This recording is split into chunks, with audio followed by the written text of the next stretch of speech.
শীতকালে এই ভুলের জন্য আপনার নামাজ হবে না অথবা মাকরুহ হবে। শীতকালে এই ভুলটি বেশিরভাগ নারীরাই করে থাকে। রাসূলুল্লাহ সাল্লাল্লাহু আলাইহি ওয়াসাল্লাম তার উম্মতদের এই ভুল থেকে বিরত থাকতে বলেছেন, কেননা এই ভুলটি করলে আপনার নামাজ হবে না। আপনি যদি শীতের মধ্যে ভোরবেলা উঠে ফজরের নামাজ আদায় করেন কিন্তু আপনার অজান্তে যদি ভুলটি হয়ে থাকে তাহলে আপনার নামাজ হবে না। একটু মিলিয়ে নেন তো, এই ভুলটা আপনি বা আপনার পরিবারের কেউ করছেন না তো? যদি আপনার পরিবারের সদস্যগণ বা আপনি এই কাজটি করে থাকেন তাহলে আজই সেই অভ্যাস ত্যাগ করুন। এর জন্যই এই ভুলটি সংশোধন করবেন, কারণ এত কষ্ট করেও এই শীতে যদি নামাজ পড়ে নামাজ কবুল না হয় তাহলে আপনার কেমন লাগবে। তাই এই কাজটি সম্পর্কে জানতে হলে দেখতে হবে আজকের এই ভিডিওটি। তবে অবশ্যই যাদের মধ্যে এই অভ্যাসটি নেই তারা কমেন্টে একবার আলহামদুলিল্লাহ বলে যাবেন, এবং যাদের মধ্যে আছে তারা নিজেদেরকে পরিবর্তন করবেন বলে ইনশাল্লাহ লিখে যাবেন। তো চলুন জেনে আসি কি সেই ভুল।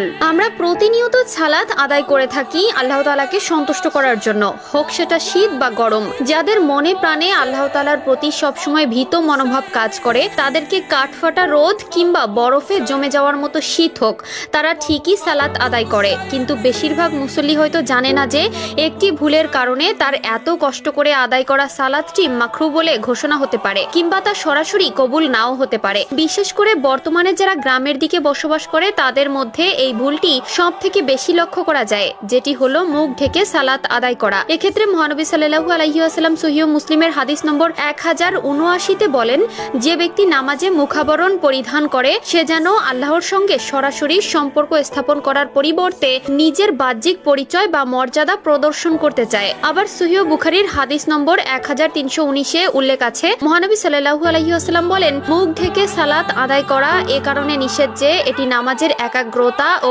একতাবদ্ধতার সাথে মানানসই নয়। আমাদের মহানবী সাল্লাল্লাহু আলাইহি ওয়াসাল্লাম মুখ ঢেকে নামাজ পড়তে সম্পূর্ণ নিষেধ করেছেন, কারণ এর পেছনে রয়েছে অনেক ব্যাখ্যা। মূলত মুখ ঢেকে সালাত আদায় করার জন্য ইসলামিক শরীয়তে কোনো বৈধতা নেই, কারণ নামাজের সময় একাগ্রতা, সাদাগি এবং সরলতার গুরুত্ব রয়েছে। মুখাবরণ বা বোরকা পরিধান করা একদিকে সামাজিক প্রথা বা সাংস্কৃতিক অংশ হতে পারে, তবে সালাতে এটি কোনো না কোনো ভাবে বাধা সৃষ্টি করতে পারে। রাসূলুল্লাহ সাল্লাল্লাহু আলাইহি ওয়াসাল্লাম মুখাবরণ পরিধানকে সালাতের সঠিক উদ্দেশ্য এবং গুরুত্বের সঙ্গে অঙ্গাঙ্গিক সঙ্গতিপূর্ণ মনে করেননি। কোনো বান্দা যখন নামাজ আদায় করে তখন আল্লাহর সাথে তার সরাসরি যোগাযোগ সৃষ্টি হয়, কিন্তু যখন কেউ মুখ ঢেকে সালাত আদায় করে তখন একটি আড়াল তৈরি হয় যা আল্লাহর সঙ্গে যোগাযোগে সোজাসুজি সম্পর্ক স্থাপন করতে বাধা হয়ে দাঁড়াতে পারে। এর ফলে ব্যক্তি যেন নামাজের মধ্যে আল্লাহর সামনে প্রকাশ্য হয়ে থাকে, তার উদ্দেশ্য ছিল এই। নারীদের সর্বাবস্থায় মুখ ঢেকে রাখার কথা বলা হয়েছে, কিন্তু সে যখন নামাজ আদায় করবে তখন অবশ্যই তার মুখ খুলে রাখবে, না হলে আল্লাহর সাথে তার সরাসরি যোগাযোগ তৈরিতে বাধা সৃষ্টি হয়। তাই আমার সকল মা বোনেদের উচিত মুখ খুলে নামাজ পড়া।